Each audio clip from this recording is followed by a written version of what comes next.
ఎన్నికల ఫలితాల తర్వాత వైసీపీ అధినేత జగన్ పార్టీ నేతలతో కీలక సమావేశాలు ఏర్పాటు చేస్తున్నారు. ఇప్పటికే ఎమ్మెల్యేలు, ఎంపీలు ఓ దఫా తాడేపల్లి క్యాంప్ కార్యాలయంలో జగన్ని కలిశారు. ఫలితాలపై చర్చించారు. భవిష్యత్ కార్యాచరణపై కూడా చర్చలు జరిపారు.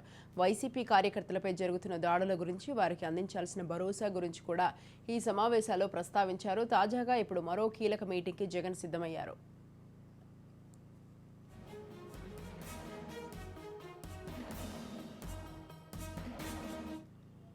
రేపు తాడేపల్లిలోని క్యాంప్ కార్యాలయంలో ఉదయం 10:30 గంటలకు వైసీపీ ఎమ్మెల్యేలు, నేతలతో కీలక సమావేశం నిర్వహించనున్నారు. ఈ సమావేశంలో మొత్తం 175 అసెంబ్లీ స్థానాల్లో వైసీపీ తరపున పోటీ చేసిన అభ్యర్థులు పాల్గొంటారు. జగన్ సహా పార్టీ తరపున గెలిచిన 11 మంది ఎమ్మెల్యేలు, ఓడిన 164 మంది అభ్యర్థులు ఈ సమావేశానికి హాజరవుతారు. నియోజకవర్గాల్లో పార్టీ పరిస్థితి, భవిష్యత్ కార్యాచరణపై జగన్ వారికి దిశానిర్దేశం చేస్తారని తెలుస్తోంది.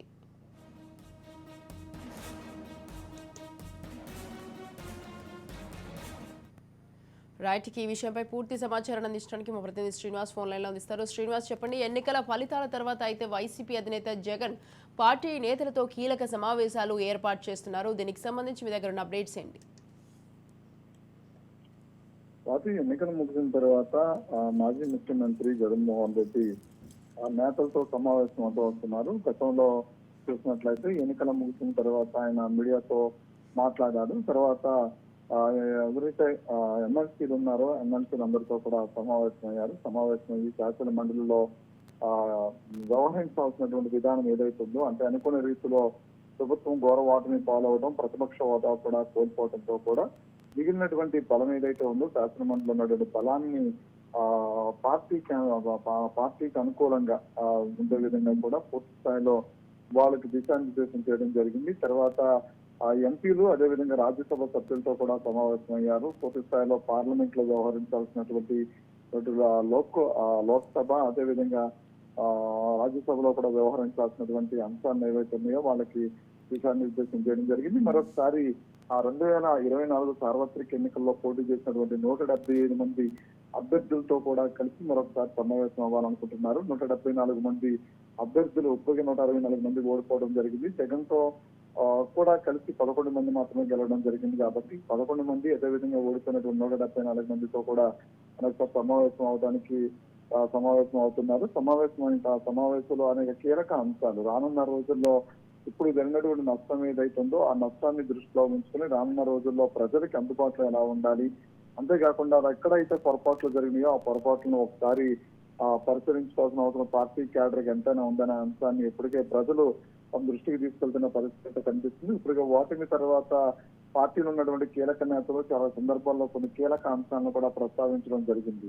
అంటే పార్టీ ఓటమికి గల కారణాలు అనేక కారణాలు చెప్తూ వస్తున్నారు. పార్టీలో పనిచేసినటువంటి కీలక నేతలు కొంతమంది సీఎంఓలో ఉన్నటువంటి అధికారుల వల్ల, పొరపాట్ల వల్ల, ముఖ్యమంత్రి జగన్మోహన్ రెడ్డితో స్థానిక ఎమ్మెల్యేలు కలవకపోవడం వల్ల జరిగినటువంటి నష్టాలని చెప్తూ వస్తున్నటువంటి నేపథ్యం కనిపిస్తుంది. మరి కొంతమంది అయితే ఇంటర్నల్ గా ప్రతి అంశంలోనూ సజ్జల రామకృష్ణారెడ్డితో కలవటం, ముఖ్యమంత్రితో సమావేశం కాలేకపోవటం, స్థానికంగా ఉన్నటువంటి నియోజకవర్గ పరిస్థితులు వాళ్ళ దృష్టికి తీసుకెళ్లకపోవటం, అంతేకాకుండా పరిస్థితుల మీద దృష్టి పెట్టకుండా సంక్షేమాల మీద కేవలం దృష్టి పెట్టడం లాంటి కీలక అంశాలన్నింటినీ కూడా ఎమ్మెల్యేలకు కలవకపోవటం, ముఖ్యమంత్రితో సమావేశం కాలేకపోవటం, ఇవన్నీ కూడా నష్టంగా వాటిని చెప్తున్నట్టు పరిస్థితి. మరి కొంతమంది ఒక్కొక్కరు ఒక్కొక్క భిన్నమైనటువంటి వాదనలు వినిపిస్తున్న ఒక నేపథ్యంలో అందరితోనూ ఒకసారి సమావేశమయ్యి ఎందుకు దీనికి సంబంధించినటువంటి పూర్తి వివరాలన్నీ కూడా తెలుసుకునేటువంటి ప్రయత్నం తెలుసుకుంటారు. తెలుసుకున్న తర్వాత పూర్తి స్థాయిలో రానున్న రోజుల్లో పార్టీ యాక్టివ్ అవడానికి అంతేకాకుండా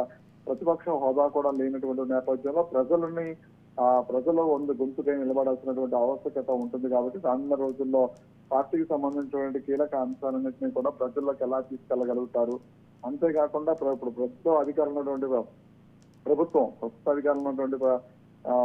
ఉన్నటువంటి వాళ్ళు ఏదైనా చేసినటువంటి పొరపాట్లను ఎత్తి చూపించేటువంటి క్రమంలో కావచ్చు, లేదంటే కనుక పూర్తి స్థాయిలో ప్రజలకి మరొకసారి వైసీపీ పూర్తిగా ప్రజల్లోకి దగ్గరగా తీసుకెళ్లేటువంటి ప్రయత్నం కూడా చేయాలని కూడా దిశానిర్దేశం చేయనున్నారు. జగన్మోహన్ రెడ్డి పాదయాత్ర ద్వారా ప్రజలకి ఎంత దగ్గర అయ్యారనేది రాష్ట్ర వ్యాప్తంగా చూసినటువంటి పరిస్థితి కనిపిస్తుంది.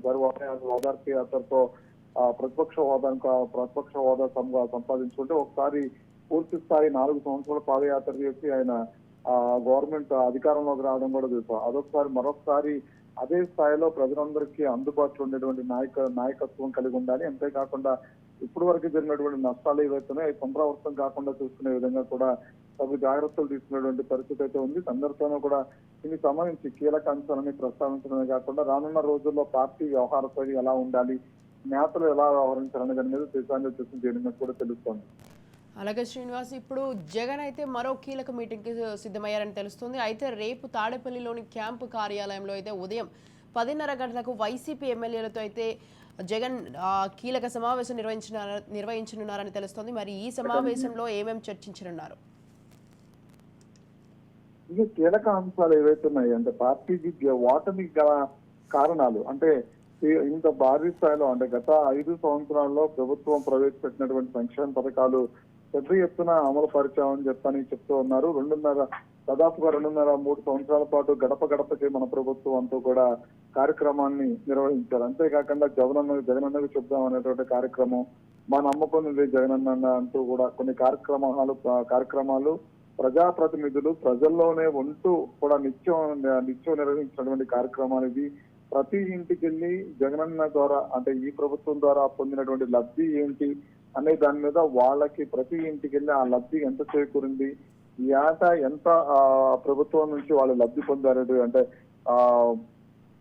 రైతు భరోసా కావచ్చు, జగనన్న విద్యా దీవెన కావచ్చు, అమ్మఒడి కావచ్చు, జగనన్న వసతి దీవెన కావచ్చు, ఒంటరి మహిళ కావచ్చు, జగనన్న చేదోడు కావచ్చు, ఇలా అనేక నవరత్నాల్లో ఉన్నటువంటి అనేక వాటి ద్వారా ఎంతమంది ఎలా లబ్ధి పొందారు, అవాతాతలకు పెన్షన్ విధానం ఎలా వెళుతుంది, ప్రతి నెల 1వ తారీఖున వాలంటీర్ ద్వారా పెన్షన్ ఇస్తున్నప్పటికి కూడా అంటే ఇంత ప్రజలకు అనుసంధానం అయ్యింది కూడా పూర్తి స్థాయిలో ఘోరం వాటమిని చదువు చూసిన తర్వాత ఘోరం వాటమిని చదువు చూడటానికి గల కారణాలు ఏంటి, ఇలాంటి అనే అంశాలన్నింటినీ కూడా మరొకసారి వాళ్ళు పరిశీలించుకునేటువంటి అవకాశం కనిపిస్తుంది. అయితే ఇప్పటికే కీలక నేతలు ఎవరైతే ఉన్నారో పార్టీలో కీలక నేతలు అనేక సందర్భాల్లో వాటమి గల కారణాలు అనేక విధాలుగా చెప్తున్నారు. ఎవరు అభిప్రాయాలు వాళ్ళు వ్యక్తపరుచిన నేపథ్యం కనిపిస్తుంది. కాబట్టి పార్టీలో ఎక్కడ అలాంటి చీలికలు రాకుండా పార్టీలో ఉన్నటువంటి వ్యక్తులతో ఎక్కడైనా అనుసంధానం కాలేకపోయారా, లేదంటే కమ్యూనికేషన్ గ్యాప్ రావడం వల్ల, లేదంటే ఈ కార్యకర్తలకి ఎమ్మెల్యేలకి నాయకులకి మధ్య కమ్యూనికేషన్ విధానాలు ఎక్కడన్నా పొరపాట్లు జరిగినాయి. అదేవిధంగా గెలిచినటువంటి ఎమ్మెల్యేలు ముఖ్యమంత్రితో కలవలేకపోవడం, సమన్వయ లోపాలు, ఇవన్నింటినీ కూడా ఒకసారి సరి చేసుకునే విధంగా రానున్న రోజులు అలాంటి పునరావృతం కాకుండా ఉండేందుకు దిశానిర్దేశం చేసేటువంటి పరిస్థితి కనిపిస్తుంది. Right, thank you Srinivas, thanks for the details.